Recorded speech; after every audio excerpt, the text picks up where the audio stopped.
여러분 안녕하십니까? 박영환입니다. 한 주간 있었던 뜨거운 정치권 이슈를 다뤄보는 국민 맞수 시작합니다. 자, 국민의힘이 무제한 토론으로 맞섰지만 최상병 특검법이 야당 단독 표결로 처리됐습니다. 자, 윤석열 대통령이 이 거부권을 행사할 것이 확실시 되고 있는데, 자, 이재명 수사검사 탄핵 등 갈등 현안은 계속 쌓여가고 있습니다. 또 양당 모두 차기 지도부 선출을 앞두고 있어 이 선명성 경쟁이 심해질 것으로 보여서 이 강대강 대치는 계속될 것 같습니다. 자, 두 분 맞수 소개를 합니다. 먼저 국민의힘의 호준석 대변인입니다. 반갑습니다. 안녕하십니까? 반갑습니다. 네. 자, 이에 맞설 민주당 전 부대변인 서영주 맥 정치사회연구소장입니다. 반갑습니다. 네, 반갑습니다. 네. 자, 곧바로 첫 번째 주제를 만나보도록 하겠습니다.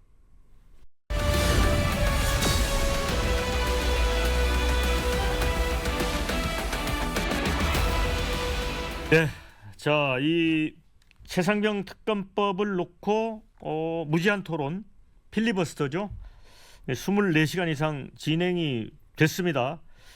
뭐 지금 주진우 의원, 유상범, 박준태, 국민의힘 의원 3명은 뭐 4시간에서 6시간 50분까지. 유상범 의원 같은 경우는 뭐 기저귀를 차고 나왔다는 얘기도 있더라고요. 어떻게 지켜봤습니까? 과거에도 뭐 그렇게 이제 오랫동안 하려면 그렇게 할 수밖에 없는 생리현상 해결해야 되니까요. 그런데 이제 유감인 것은 필리버스터라는 것은 국회에서 소수당의 의견이 무시되지 않도록 법적인 제도적인 장치지 않습니까? 그래서 소수당 의견에도 목소리를 기울이고 여야가 협치해라라는 그런 취지로 만들어 놓은 제도인 것인데 어제 그 국민의힘이 그 첫날 국민의힘이 필리버스터 시작했을 때 시작하자마자 6분 만에 이것을 강제 종료하자라는 발의를 민주당이 했습니다. 그러니까 우린 들을 생각 없다는 거죠. 이거 뭐 필리버스터고 뭐고 국회법에 정해진 이런 것들 우리는 필요 없다는 겁니다. 협치할 생각이 전혀 없다는 겁니다. 그러면 이런 법은 왜 만들어 놨는지 국회법에 따른 여러 가지 절차들 지금 다 무시하고 숙려기간이라든가 뭐 패스트트랙 이런 거 다 무시하고 그냥 입법 독재 독주하겠다는 것이지 않습니까? 실제로 또 그렇게 하고 있고요. 그래서 협치를 할 의지가 없다, 협치를 포기했다라는 것을 민주당이 보여준 단적인 모습이었다고 생각합니다. 네. 뭐 이제 필리버스터라는 자체가 물리력을 사용하지 않고 의사 진행을 통해서 말하자면 본인들의 의견을 표출하면서 그 법안에 대해서 이제 말하자면 항의를 하는 것이죠. 예를 들어 이제 필리버스터가 180석을 야당이 갖고 있지 않았다면 이 부분은 더 할 수 있는 것이에요. 왜냐하면 5분의 3이 찬성을 해야만 이 필리버스터를 강제로 중단시킬 수 있는 것인데 지금 야당의 야권의 의석수가 192석이 되지 않습니까? 그렇기 때문에 아마 24시간의 회의 방해 부분에 있어서 일단은 강제적으로 종료를 한다고 얘기를 하고 결국에는 본회 일정 자체가 4일까지 잡혀있기 때문에 여기에서 더 시간을 줬다가는 이 최혜병 특검을 이번 임시회에서 통과를 못 시킵니다. 그렇기 때문에 어쩔 수 없는 상황에서 강제 종료를 뭐 합의를 해서 전략적으로 내세운 것 같은데요. 국민의힘 뭐 그냥 필리버스터 하는 부분들에서는 높게 삽니다. 고성이나 뭐 욕설이나 막말보다 훨씬 낫지요. 그런데 좀 평가를 하자면 메시지는 하나도 남지 않고요. 이거 최혜병 특검 그냥 이거 반대한다는 신용만 하는 시간 때우기식 태도만 남았다. 김민전 의원의 꿀잠, 그다음에 유상범 의원의 고성, 여러 의원들의 어떤 말하자면 태만한 본회의장에서의 국민의힘의 태도 자체가 결국에는 필리버스터의 메시지를 퇴색시켰다라는 측면에서는 별로 그렇게 썩 성공적인 필리버스터는 아니었다라고 평가가 됩니다. 네, 이제 무제한 토론에서 이 검사장 출신의 유상범 의원은 이게 민주당이 대통령 탄핵의 교두보로 삼는 거 아니냐, 최상병 특검법을 그런 주장을 했고요. 또 주진우 의원 같은 경우도 이제 검사 출신이죠. 특검법 조항에 1심을 6개월 만에 결론 내도록 재판 기간 아주 짧게 잡도록 돼 있는데 여기서 특검법의 의도를 엿볼 수 있다라고 하면서 뭔가 탄핵과 연결을 지었거든요. 어떻게 보세요? 네, 우선 조금 전에 그 말씀하신 그 유상범 의원, 주진우 의원 등의 필리버스터 내용이 무작정 반대하자라는 내용이 아니었고요. 그 수사 과정에서부터 박정훈 그 전 해병대 수사단장의 수사와 그리고 이첩 과정이 왜 위법한 것인지 어떤 부분이 잘못된 것인지를 조목조목 그 다 적시를 했습니다. 그래서 국민들에게 많은 설득이 된 것으로 이제 저희는 평가를 하고 있고요.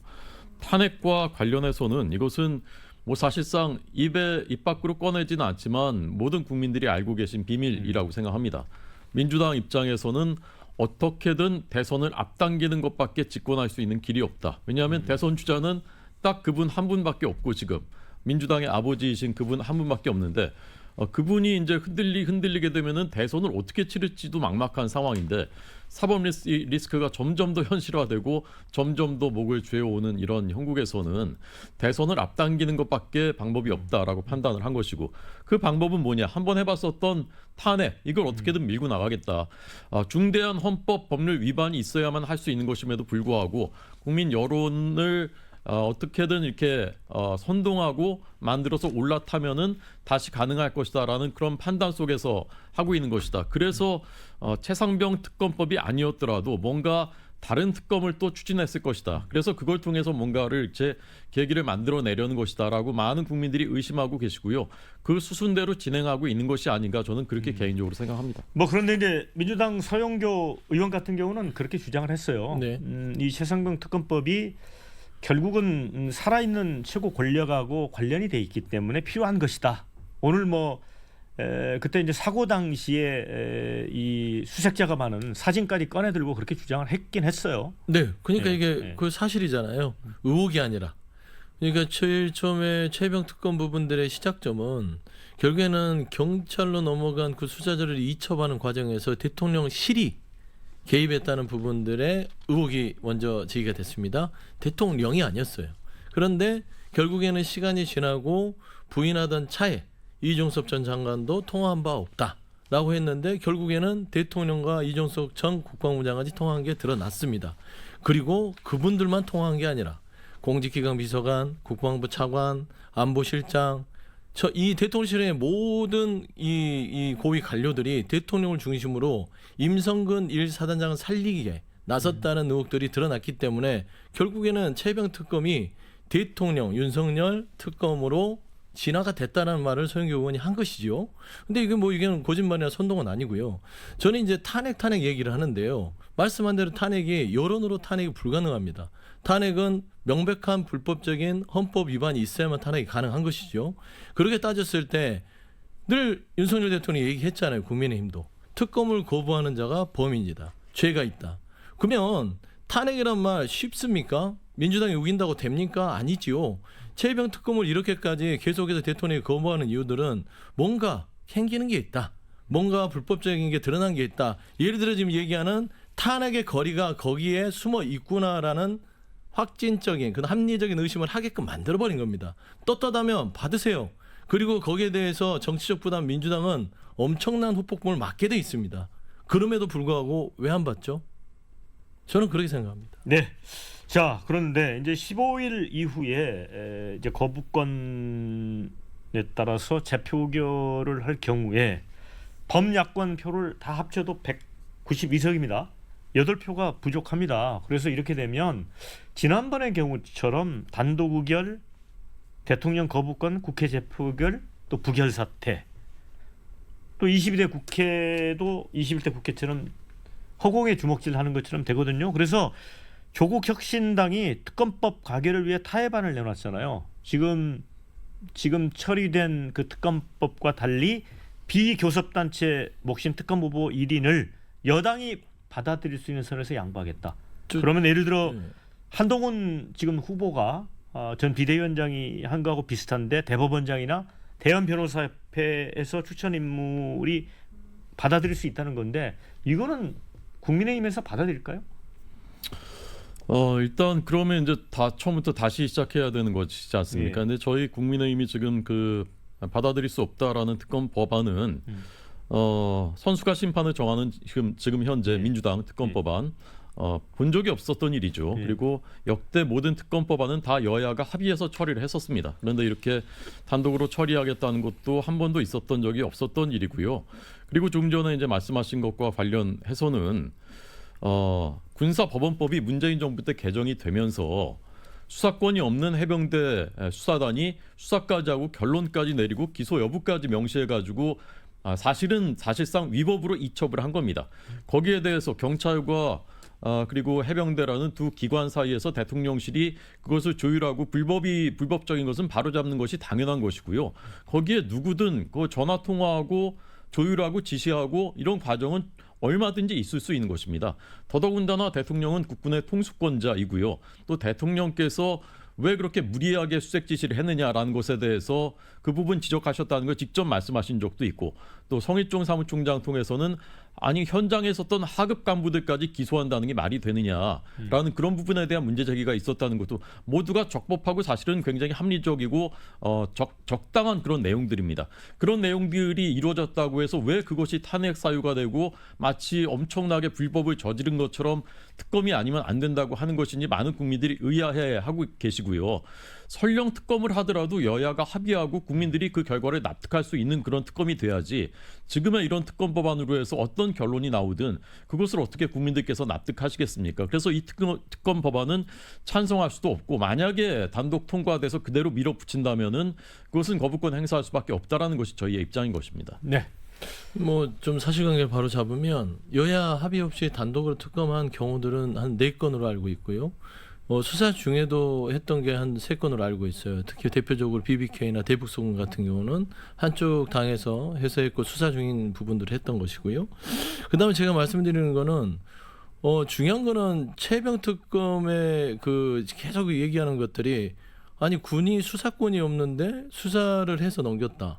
그렇지 않습니다. 그 법이 바뀐 뒤로 최근에 그 중대장한테 가혹행위를 당해서 사망했던 그 군장을 메고 사망했던 그 안타까운 소식 있잖아요.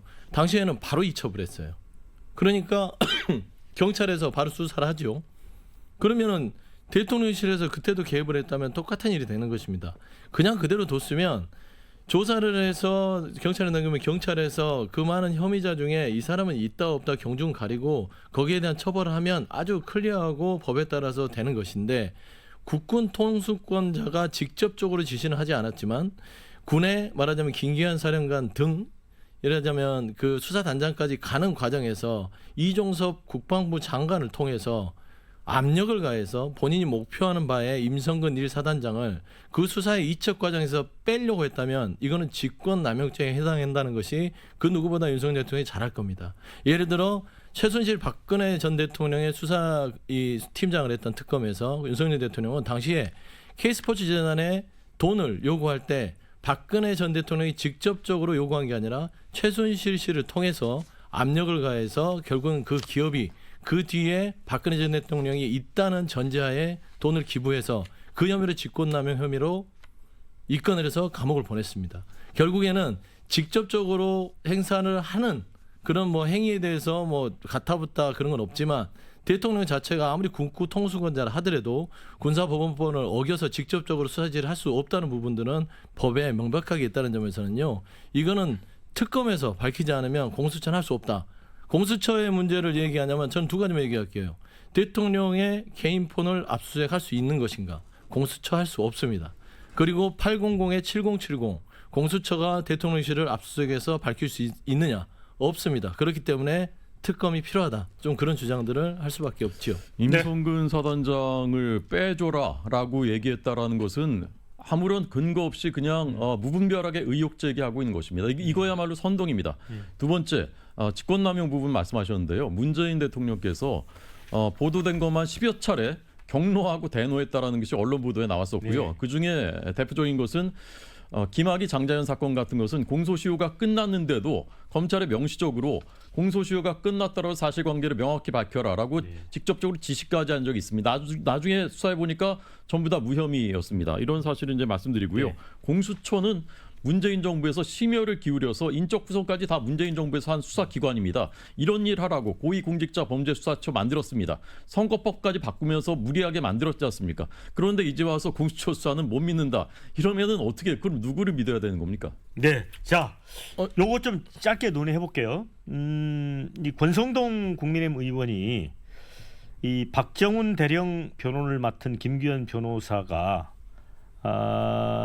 이제 김건희 여사와의 친분설 또 수사 의혹설 이런 걸 만들어냈다라고 주장을 했습니다. 이게 이제 이른바 단톡방 사건인데 이것과 관련해서는 그 단톡방에 지금 그 1사단장이 안 들어가 있다는 거잖아요. 그래서 여러 논란을 빚고 있는데 요거는 뭐가 진실입니까? 뭐 사실관계는 제가 왜 권선동 의원이 등장했는지 모르겠어요. 네. 어떤 뭐 뒤에서의 어떤 지시가 있었는지 모르겠지만 제가 추측컨대는 권선동 의원이 그러니까 결국에는 내가 참전해서 해결하겠다.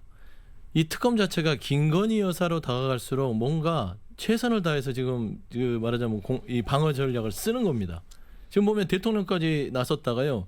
지금 800에 7070 그다음에 그 이종호 씨라는 분이 그 주가 조작에 있어서 계좌 관리를 했던 분이고 김건희 여사와 관련이 있기 때문에 이런 의혹들이 불거져 나오자 갑자기 권선동 의원이 등장을 했어요. 근데 김규현 변호사 부분들이 지금 현재 보도와 관련돼서 협조를 하는 거는 맞는 거는 같으나 최근에 저는 그 JTBC 쪽에서 이런 보도장을 깔았다고 하더라고요. 뭐냐면 김규현 변호사가 이런 주장을 했답니다. 그러면 권선동 의원이 자꾸 이런 부분에 있어서 조작설과 의혹을 얘기하는데 그러면 이 모든 거에 대한 의혹이 아니라 공개 자료를 낼 테니까 그러면 당당하게 나와 함께 토론을 합시다. 라는 것이거든요. 근데 권선동 의원 자체가 응하지 않고 있다는 부분들은 결국에는 이 부분은 김건희 여사의 연관성을 끊기 위한 하나의 본인의 어떤 그 충성심에서 나오는 발로다. 그렇게 보입니다. 네. 저는 이 내용 사실 지금 잘 모르는데 지금 예. 저 처음 듣는 얘기거든요. 예. 이 내용을 모르면서 괜히 얘기하는 건 예. 적절치 않은 것 같고요. 네. 예. 그런데 이제 이게 이 내용이 이제 문제가 되고 논란이 됐던 거는 이 해당 단톡방에 임성근 사단장이 안 들어가 있고 골프 모임이라고 하는데 근데 김규현 변호사는 또 이 단톡방에 들어가 있다는 거 아닙니까? 그래서 이제 여러 가지 이제 논란이 있는 것 같습니다. 이제 두 번째 주제로 가도록 하겠습니다. 네.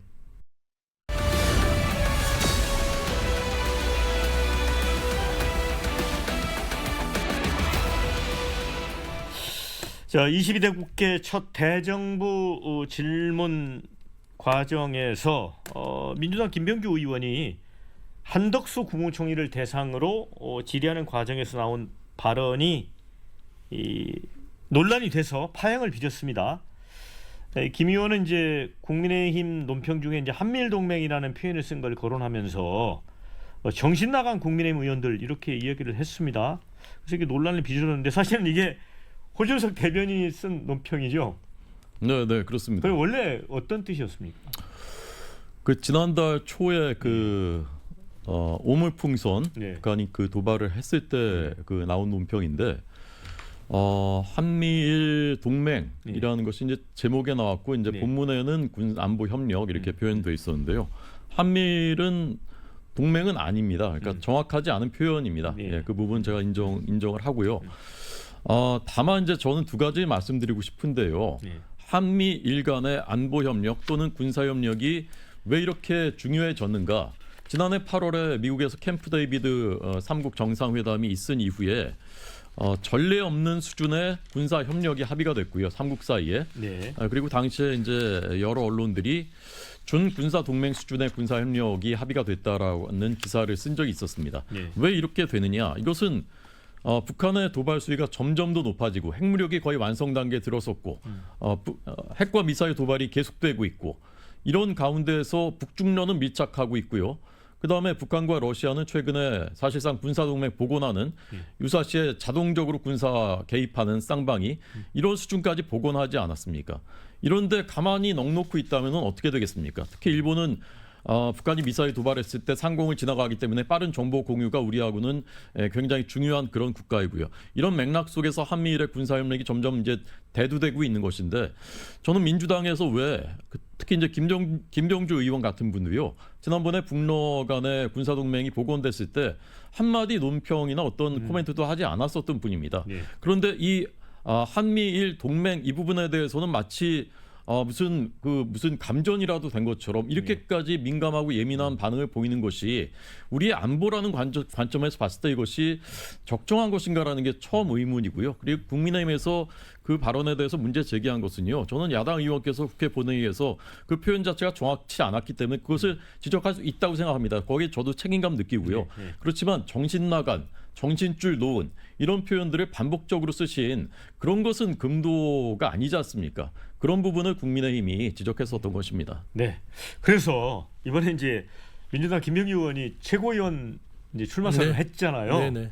그래서 이미 당선되는 거나 마찬가지다. 그래서 이제 국민의힘 쪽에서는 일종의 친일몰이 아니냐. 그래서 이게 개혁의 딸들에게 보내는 신호다. 그걸 이용한 거 아니냐 국회 이런 주장도 하고 있어요. 뭐 그것만 있는 건 아니겠죠. 네. 그러니까 이제 제가 봐서는 김병주 의원의 발언 자체가 적절했다고 보긴 힘들어요. 네. 그러니까 정신 차려라 음. 와 정신 나갔다는 어가 다르지만 어감은 큰 차이죠. 좀 정신 좀 차리십시오 국민의힘 여러분 이거랑 이 정신 나간 이 국민의힘과는 다른 거예요. 그래서 저는 그런 부분에 있어서는 조금 격양된 어떤 표현이었기 때문에 뭐 김병주 의원께서 유감 표명이 필요하시다고 보는데 저는 이제 또 나름 이해는 돼요. 22대 첫 국회고 본인이 첫 대정부 질문을 22대 하면서 최고위원까지 출마하셨습니다. 텐션을 잔뜩 올려서 얘기를 해야 되는 차원에서 힘이 잔뜩 들어간 나머지 힘 조절이 안 되신 부분도 있지 않았을까라는 생각이 들고요. 또 최고위원 출마를 했기 때문에 또 뭐 이 열성 지지층들한테 좀 센 모습, 매운 모습을 보여야겠다라는 그런 마음도 있었을 거예요. 하지만 다만 김병주 의원의 이 태생적인 정치의 그 근본을 보면 군인입니다. 사성장군의 군인이기 때문에 안보와 군사적인 문제에 있어서는 굉장히 민감하고 본인에 대한 그 신념에 대해서 표출을 하다 보니 과격한 표현들이 나왔는데요. 이 부분을 가지고 국민의힘이 물론 부적절하다고 하지만 이거를 어떻게 꼬투리를 잡아서 대정부 질문을 파토내는 부분들도 과했다. 그렇기 때문에 저는 서로 간에 김병주 의원이 사과할 분위기도 안 됐어요. 사과를 하면 들어오겠다는데 사과하는 순간 김병주 의원은 본인이 가지고 있는 모든 계획들이 물거품 되기 때문에 앞으로는 뭐 여야 간에 꼭 막말과 센 말이 아니더라도 차분한 말로 해도 다 알아들을 수 있다는 점에서는 개선이 필요하다라고 생각합니다. 네, 저희가 이제 지난주 국민마수에서는 이제 국민의힘 전당대회를 좀 다뤄봤는데 이번에는 민주당 얘기 좀 조금 해보면 뭐 아직 시작도 안 했는데 뭐 벌써 하십니까? 지금 이재명 대표의 뭐 당선이 확실시된다. 이제 확대명이라는 이제 얘기까지 나오고 있고 그런데 김두관 전 의원이 출마를 결심을 굳혔다고 합니다. 그런데 일부 중진들은 또 만류를 하고 있어요. 이게 어떤 속사정이 있는 겁니까? 아니 왜 만류를 하는 걸까요? 만류를 할 수 있지요. 지금 현재 분위기에서는 이재명 대표가 연임을 공식하지 않았지만 연임이 됐다면 과연 이재명 대표 지난 전당대회에서 77.7%의 네. 압도적인 차원으로 했는데 나와봤자 안 되는 것인데 돈 쓰고 시간 쓰고 결국엔 들러리 쓰는 거 아니냐. 굳이 뭐 하려고 나가려고 하느냐 이런 거거든요. 그래서 저는 그런 부분에 있어서는 뭐 옆에서 우려할 수 있으나 지금 김두관 전 의원은 확고한 것 같습니다. 결국에는 예, 본인 스스로가 민주당의 DNA를 주장하고 되찾겠다라는 큰 축에서의 어떤 본인의 출마 의지를 밝혔고요. 그 이면에는 지방선거에 토대로 삼겠다.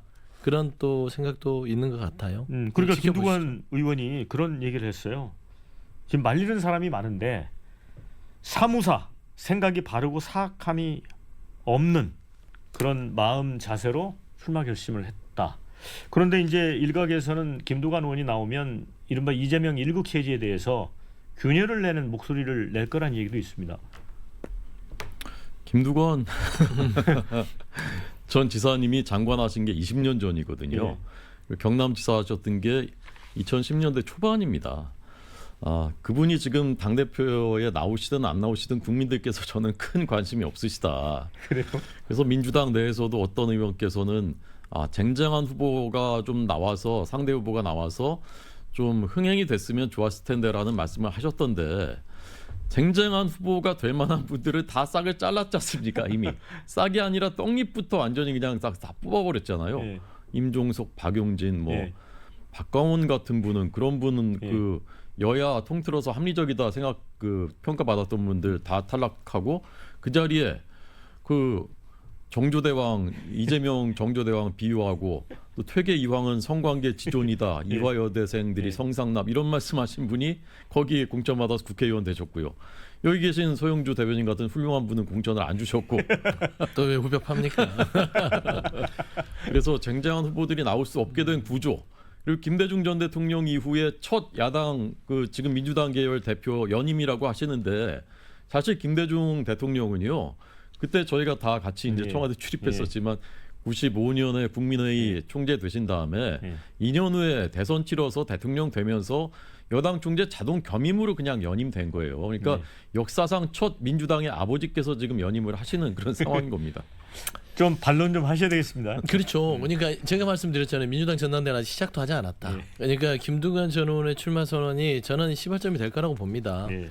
그리고 이제 김두관 전 의원의 평가 자체는 저희 당내에서 할 것이라고 보고 주변에서 만류한다고 안 나가겠습니까? 원래 싸움을 말리면 막 옆에서 말리면 더 하고는 거예요. 소리치고. 그렇기 때문에 더 적극적으로 출마를 하실 것이고 물론 아쉬운 부분들이 있지요. 당내에서 다양성을 보이고 이재명 대표가 연임을 한다고 했을 때 우리의 목소리도 내고 지금 그런 목소리도 나오고 있고 저조차도 얘기를 하지만 결국에는 저는 김두관 전 의원 외에도 한 2-3명 정도의 그 당내 의원들이 저는 좀 채비를 할 것 같아요. 그래요? 예, 그리고 이재명 대표 혼자서 뛰게 하지는 않을 겁니다. 결국에는 이재명 대표의 일극체제 비판보다는 민주당의 다양성이 사라진 정당 정치의 어떤 그런 모습들을 국민들한테 보여주는 것은 옳지 않다라는 입장에서 선당후사의 입장으로 희생한다는 어떤 마음가짐으로 출마를 준비하는 분들이 꽤 있다. 라는 네. 측면에서 좀 지켜봐 주시면 자, 좋겠습니다. 그러면 이제 세 번째 주제로 가도록 하겠습니다.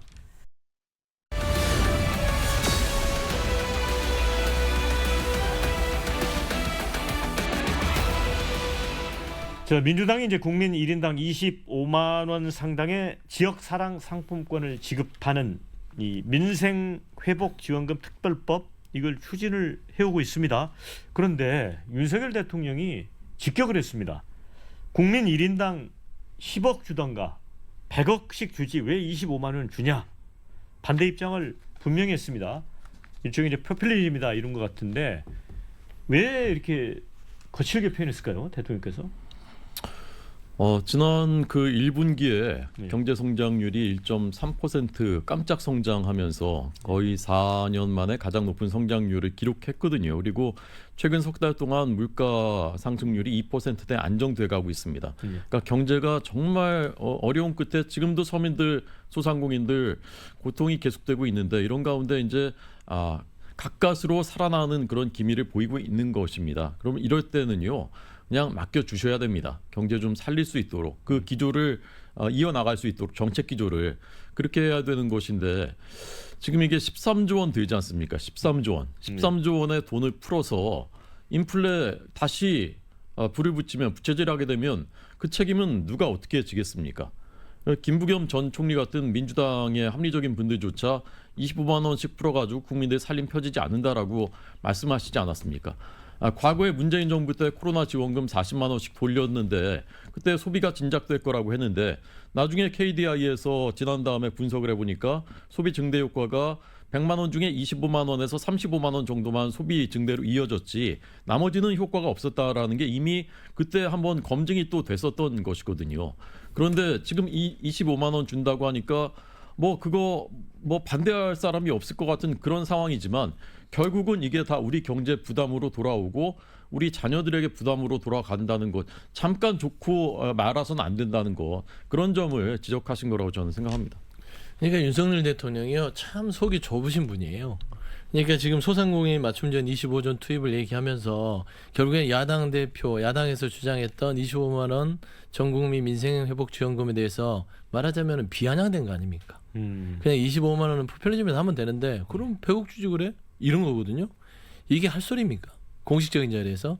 그러니까 윤석열 대통령은요 늘 그래요. 발언 자체가 이게 국정의 엄중한 자리인지 술자리인지 모르고 발언 수위가요 그 수준입니다. 결국에는 본인 스스로 누워서 침 뱉기다. 굳이 왜 100억이나 주지 그래? 이거는 전형적으로 비아냥되는 겁니다. 그리고 본인이 되게 잘한 줄 알고 있어요. 지금도 20%의 지지율의 대통령인데 반성을 하지 않고 소상공인 회복지원금 25조 원 풀면 갑자기 그 지지율이 올라갈 것 같습니까? 근본적으로 저는 포퓰리즘이 아니라 그 소상공인 지원에 그랬더라고요. 구조적 개혁을 하겠다. 본인은 포퓰리즘이 아니다. 본인 스스로 구조적 개혁을 했으면 좋겠다.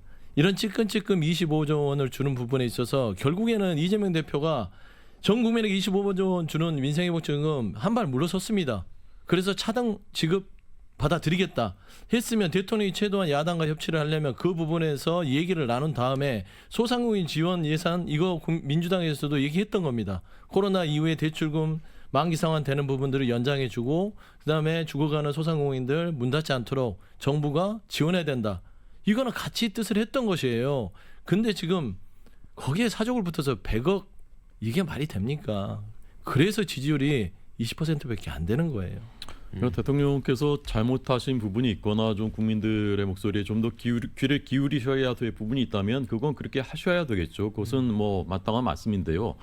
또 잘하고 있는 것, 잘 진행되고 있는 것은 그거대로 평가를 해줘야 되는 겁니다. 그래서 이 경제정책은 아까 말씀드린 대로 이런 기조 속에서 정부가 소신을 갖고 일할 수 있게 해주셔야 되는 게 맞고요.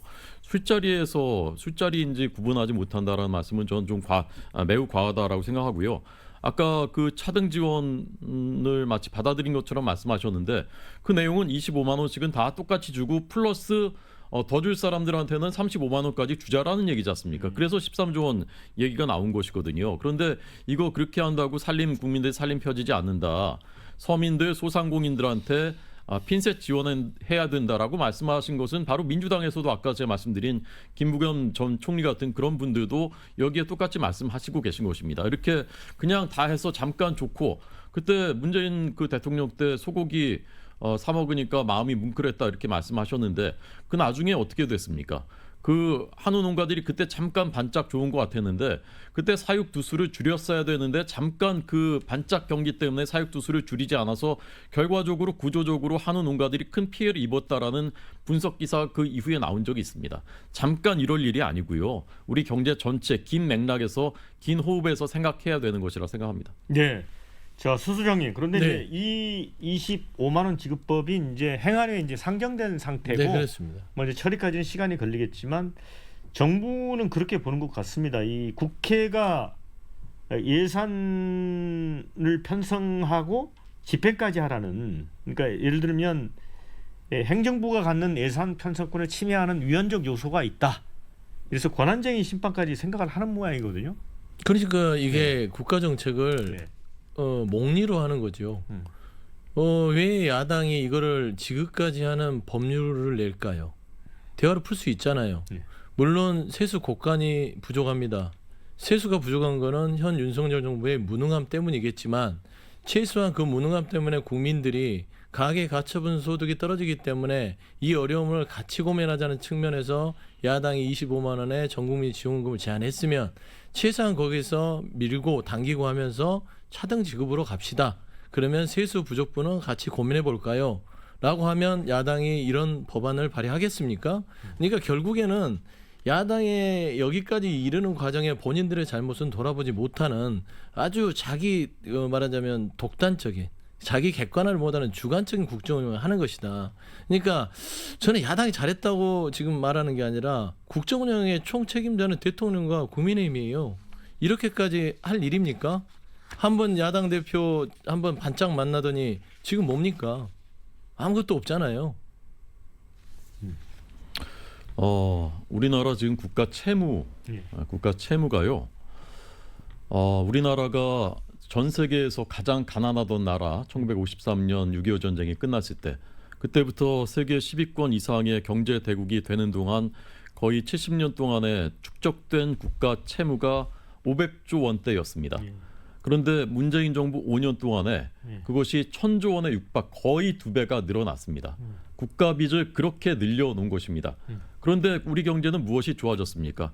역대 최고의 민간 통계로 거의 60%나 오른 집값 상승, 집값 그렇게 오른 것 빼고는 우리 경제가 5년 동안에 무엇이 좋아졌습니까? 그 돈을 쏟아 부었는데 지금 1인당 우리 국민들 국가 채무가요 몇 천만 원에 육박합니다.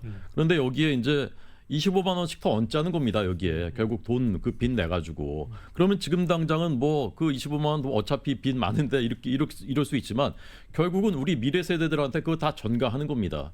그런데 이런 것을 어떻게 정부가 그것을 받아들이고 그냥 그럽시다. 야당이 공약한 거지만 뭐 이겼으니까 그냥 합시다. 저는 이것은 무책임한 태도라고 생각하고요.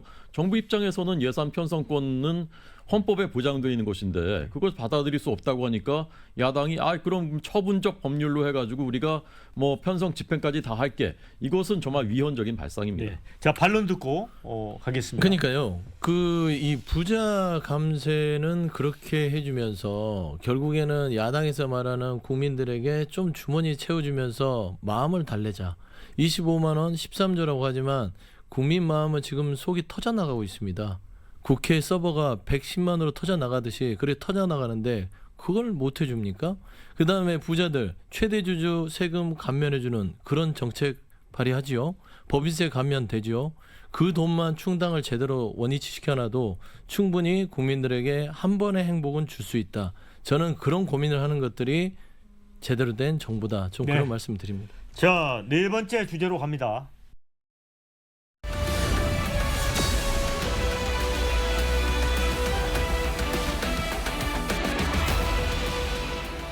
네, 윤석열 대통령 탄핵 소추안을 발의해 달라는 국민 동의 청원 참여자가 국회에 낸 거죠.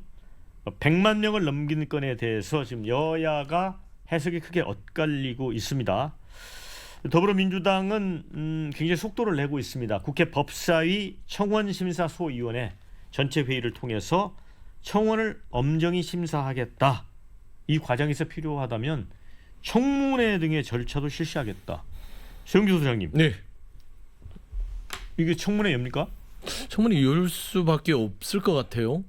왜냐하면 통상적으로 이제 청원이 들어오면 국회가 한 5만이 넘어가면은 각 상임위에 해당해서 청원을 검사해서 타당성이 있다 없다인데 타당성이 없을 경우는 대다수 청원들이 답변 없이 끝나기 마련입니다. 그 다음에 5만 이상, 많게는 20만이거든요. 근데 지금 100만이 넘었고 110만 가까이 됐습니다. 이게 뭐냐면 서버를 더 늘리면요 더 들어올 거거든요. 네. 이 서버가 한번 터졌어요. 60만 대인가 70만 대. 그래서 그걸 급히 늘린 겁니다. 그러니까 지금 앞서도 얘기했지만 지금 국회 이 서버가 터진다는 거는 국민 속이 그렇게 터져 나가고 있는 것입니다.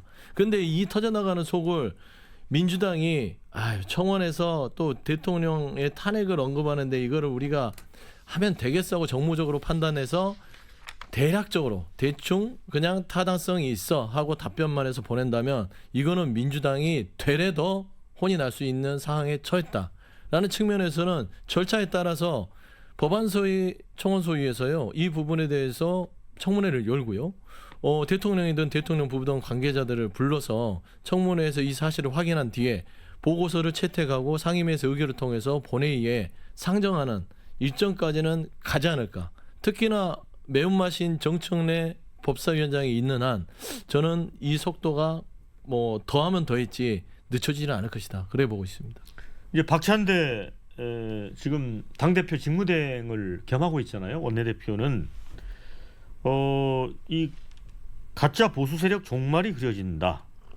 뭐 이런 얘기도 했고요. 김성환 의원은 탄핵을 위해서라면 굳이 특검 수사까지 기다릴 필요가 없다. 대통령 헌법 유린만으로도 사유가 충분하고 넘친다. 그다음에 이제 최고위원 선거 출마 선언한 정봉주 전 의원은 총선 민심은 윤석열 정권 심판 탄핵이었다. 탄핵 열차는 이미 출발했다. 그러니까 아예 기정사실을 하고 있거든요. 이거 어떻게 보세요? 그 앞에 아까 제가 말씀드린 대로 아닙니까? 민주당의 모든 촉각은 지금 탄핵으로 향하고 있는 겁니다. 그리고 여기에 목표를 두고 있는 겁니다. 국민들이 이미 다 알고 계십니다. 탄핵은요, 이건 헌정 질서의 사실상 중단입니다. 마치 야구 경기 하고 있는데 선발 투수가 1회, 2회 부진하다. 그러면 투수 바꿔. 뭐 이 정도로 지금 생각을 하고 있는 것 같습니다. 그런데 탄핵은요, 야구 경기 그냥 다 시즌 중단하고 관중들 다 일단 집에 가세요. 이거거든요. 근데 이걸 마치 조금 대통령이 잘못하면 할 수 있는 이런 사유를 가지고 한다면 문재인 정부 때 문재인 정부에 얼마나 많은 실정이 있었습니까? 그거 다 하나하나 탄핵 사유라고 생각하고요. 그때 실제로 청와대 국민청원에 문재인 대통령 탄핵 137만 명이 서명을 했었습니다. 이번에 100만 명인데 민주당의 책임당원이 250만 명이라고 하는데요. 이렇게 해서 100만 명 모으고 100만 명 했으니까 청문회에서 대통령 부부라고 말씀하시지 않습니까? 예. 대통령 부부까지 불러와. 그리고 이거 탄핵으로 갈 거야. 이렇게 하면 국가가 어떻게 존립이 되겠습니까? 저는 이렇게 우리 전 국민이 대통령 선거를 통해서 뽑은 대통령을 이렇게 쉽게 탄핵할 수 있다 이렇게 생각하는 것은 정말 오만하고 독선적인 발상이고요. 예, 그렇습니다. 그러니까 저는 참 오준석 대변인 말씀은 이해는 되나 국민님이 그게 전체 생각에 놓으면 참 위험한 생각을 하고 있다. 그러니까 경기 자체가 몰수 게임이다. 대통령을 내려면 대한민국 이꼴 윤석열 대통령이 아닙니다. 윤석열 대통령은 권력자인 국민에게 권한을 위임받은 한 사람의 통치주권자이자 공무원일 뿐이에요. 그 권한이 많을 뿐이죠. 그러니까 국민들이 국정 운영을 잘못하고 헌법을 위반하면 그분 교체할 수 있습니다. 그러니까 대한민국을 교체하는 게 아니에요. 대한민국 시스템으로 돌아가고 있기 때문에 이 대통령이 대한민국이다. 이거는 곧 이꼴 윤석열 대통령은 왕이다. 라고 얘기하는 그런 좀 말하면 전제적 발상하고 비슷하기 때문에 저는 우려를 표할 수밖에 없고요. 그다음에 두 번째 말씀드리는 것은 그러면 이 청원 부분에 있어서 250만 권리당원 민주당에 다 뭐 이쪽으로 했다는 음모론을 하면 정말 국민의힘과 윤석열 정부는 희망이 없다. 이 국민의 목소리를 엄중하게 들어야 되는 게 맞지요. 예를 들어서 250만 당원이 저희가 갖고 있지만 예를 들어서 이재명 대표가 저번에 77.7% 됐을 때 권리당원이 제가 알기로는 40만이 박박 긁어서 투표했습니다. 그게 77%의 압도적 지지입니다. 그러니까 많이 해봤자 40만에서 45만, 50만이에요. 그러면 110만이면 60만에 대한 어떤 국민들의 속 터지는 절규가 있는 것이죠. 그러면 대통령실이나 국민의힘을 이걸 그걸로 처리하면서 이거는 뭐 아무 어떤 국민의 소리가 아니라 우리를 음해하려는 세력이야, 탄핵하려는 세력이야, 이거보다는 조금 더 무엇을 잘못하고 있는가, 내가 반성하지 않고 있는가, 민심이 나를 향해서 3년이 길다고 얘기하고 있구나, 무엇을 바꾸지 해야 되는데 대통령실이 말하는 메시지는 위법성이 없다. 그렇기 때문에 탄핵에 이르지 아니한다. 어떻게 민심을 법률적인 잣대를 가지고 되는지 아직도 저는 희망을 볼 수 없다라고 좀 말씀드리고 싶습니다. 지금 말씀하신 것 중에 대통령 이퀄 대한민국이다. 이건 무슨 루이 14세 지미국 국가다라는 그 얘기인데 제가 언제 그렇게 얘기를 했습니까? 너무나 너무 심한 논리 비약을 하셨고요. 지금 말씀하신 그 말씀에 저는 일부 공감하는 부분이 있습니다. 100만 명이 거기에 이제 하셨다, 동의하셨다. 그러면 대통령께서는 100만 명의 국민들은 왜 저렇게 하셨을까를 생각해 보시고 돌아보시고 하셔야 되는 거 맞습니다. 문재인 대통령도 그렇게 하셨어야 됩니다. 137만 명이 했을 때. 그러나 그 당시 청와대 답변은 제 기억에는 전혀 그런 것이 없었고요. 그러나 전임자가 그렇게 했으니까 우리도 그렇게 하겠다. 그래서는 전 안 된다고 생각합니다. 대통령께서도 100만 명의 생각에 대해서 한번 귀 기울이시는 그것이 필요하다. 그러나 다만 탄핵이라는 것은 완전히 다른 영역의 문제인 것입니다. 2004년 노무현 대통령 탄핵 소추됐을 때 그때 헌법재판소가 파면에 이를 정도에 이르기 위해서는 아주 중대한 헌법이나 법률 위반이 있어야 된다라고 판결을 했었던 것입니다. 왜? 그것이 헌정질서의 사실상 중단이라는 것을 알기 때문입니다. 그런데 그것을 대통령이 좀 잘못했네 하고 이건 탄핵이야라고 하는 것은 정말 완전히 다른 문제라는 거 말씀드립니다. 그러니까 이제 하나만 더 팩트 체크를 하면 문재인 전 대통령 때 국민청원이 137만이었죠. 그게 그때 한참 태극기 부대가 2016년부터 대통령이 되자마자 문재인 대통령 구속, 물러나라, 자격 없다, 탄핵 주장하면서 137만이었어요. 태극기 세력이라고 저희는 그때 치부를 했지만 당시는 대통령실로, 그러니까 대통령실, 청와대의 청원 게시판에 올라간 게 137만이었고요. 지금은 국회의 청원 게시판입니다. 그러니까 엄연히 청원 게시판의 법적 효력이 다르다. 청와대 게시판은 답변만 하면 되는 것이고요. 그 청원이 들어왔다고 해서 청와대에서 상임이나 소위로 가지 않습니다. 다만 지금은 110만이 되면 5만 이상만 되면 해당 소관 상임위의 청원 소위로 가서 이 부분에 대해서 법적 절차가 진행되기 때문에 그건 엄연히 다른 차원에서 진행된다는 점은 좀 말씀을 드리고 싶습니다. 그 법적 절차라는 건 이제 본회의에 회부할 수 있고요. 본회의에 그렇습니다. 부의할 수 있고 본회의에서 의결하면 정부를 보내서 정부가 거기에 대해서 어떻게 조치를 한다라는 것을 보고하면 되는 겁니다. 아닙니다. 그러니까 이 보고를 하는 게 아니라 법적으로 이제 작동이 되는 것이죠. 그러니까 청원 소위에서 청문회를 열 수 있거든요. 그러면 청문회를 통해서 증인들을 불러서 거기에서 하나하나 답변들, 증인을 세워서 거기에 대한 사실관계를 확인한 뒤에 이게 말하자면 탄핵안이 어디에 나와 있다. 그러면 이 청원소에서 난 보고서를 병합을 해서 이걸 탄핵으로 갈지 아니면 탄핵에 대한 결의안으로 갈지 이렇게 법적 효력을 갖는다. 그 부분에 대한 그 청와대의 답변, 아니 대통령실의 답변은 크게 중요하지 않다. 예. 뭐 그렇게 그리고 말씀드립니다. 지금 이제 새롭게 또 언론에 보도되고 있는 게 이번에 이제 윤석열 대통령 탄핵 청원자가 신분이 밝혀졌습니다. 권오혁 촛불행동 공동대표. 과거 1심에서 국가범법 등 혐의로 유죄 판결을 받았다. 그래서 뭐 성일종 지금 국민의힘 의원 같은 경우는 뭐 그런 얘기를 했습니다. 북한의 뜻 아니겠느냐. 이 부분은 논란 어떻게 보세요? 저 그럴 줄 알았어요. 어떻게 보세요? 예, 뭐 국가전복 세력이다. 예. 북한이 보고 있다. 뭐 이런 얘기를 하겠죠. 그러니까 국민의힘이 이 희망이 없는 겁니다. 윤석열 정부도 그렇고요.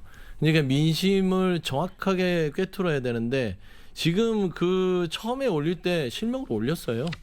그거 익명으로 올릴 수가 없는 상황입니다. 예. 그래서 실명을 올려야 되고 특히 문재인 정부 때 청와대 게시판은요. 동일인이 3번, 4번, 5번 클릭할 수 있습니다. 하지만 국회 청원 게시판은요. 1인 1로그인입니다. 실명으로만 가능합니다. 그렇기 때문에 실명으로 올라간 것이고 뒤늦게 지금 프레임을 잡은 거예요. 성일종 의원 자체는 이거를 그냥 북한의 배후에 있고 이 탄핵안은 결국에는 국가를 전복시키기 위한 불순한 세력. 이게 전형적으로 윤석열 대통령 방식 아닙니까? 이태원 참사에 대해서 뭐라고 했습니까? 특정 세력의 불순한 의도가 의심된다. 똑같아요. 결국에는 대통령 닮아가는 것이다. 네.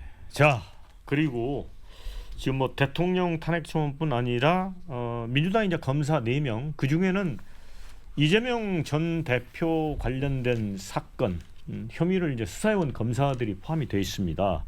그래서 이 부분에 대해서 검찰총장이 피고인이 재판장, 민주당이 사법부 역할을 맡아 재판하겠다는 거냐 이렇게 했고 지금 검찰이 부글부글 하고 있습니다. 내부 통신망에 이제 민주당을 비판하는 그 현직 검사의 비판 댓글이 200개가 넘게 달렸습니다. 요 파문은 어떻게 보십니까?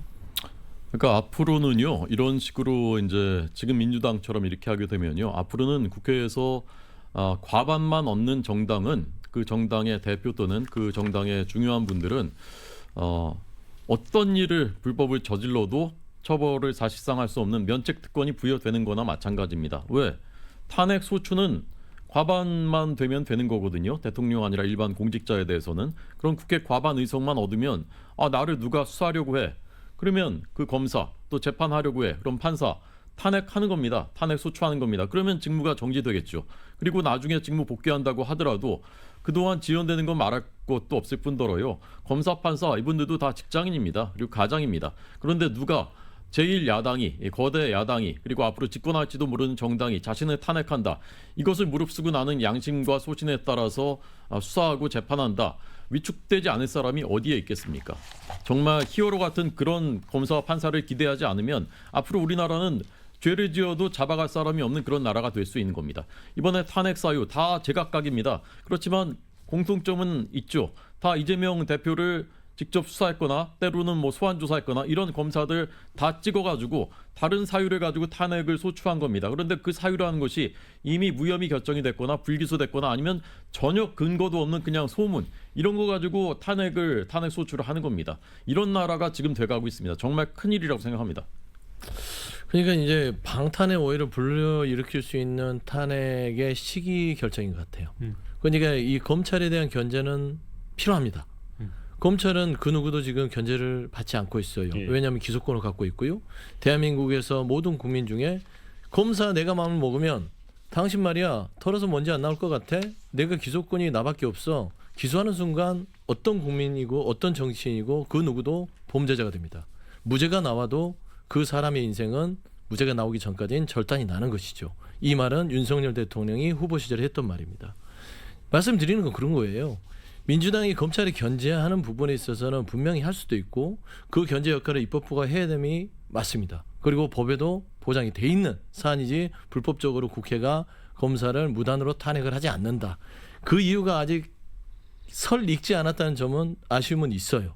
그러니까 말씀드리면은 시기상으로도 지금 이재명 대표의 재판이 진행이 되고 있고 그 다음에 이 검찰 이 4명의 검사들의 탄핵 사유 자체가 명확하게 의혹에서 조금 더 밝혀진 수준까지는 오르지 않았기 때문에 이거를 지금 탄핵하는 게 맞겠냐라는 부분에서는 저는 개인적으로는 아직은 때가 아니었음에도 불구하고 무리한 탄핵은 맞다. 하지만 제가 봐서는 필요하지만 결국엔 이거를 결정했다는 것은 지금 아니면 안 되겠구나 결정한 것 같아요. 근데 뭐 그 결정이야 당에서 정치적 부담을 당연히 안고 하는 것이죠. 예를 들어서 탄핵을 한 4명의 검사를 지금 법사위에 넘어서 불러서 뭐 질의응답식의 청문회를 진행한다고 합니다. 근데 거기에서 만에 하나 판판이 민주당이 깨진다. 그럼 이 정치적 후폭풍은요 더 크게 올 것이에요. 그래서 저는 개인적으로는 아쉬움이 큽니다.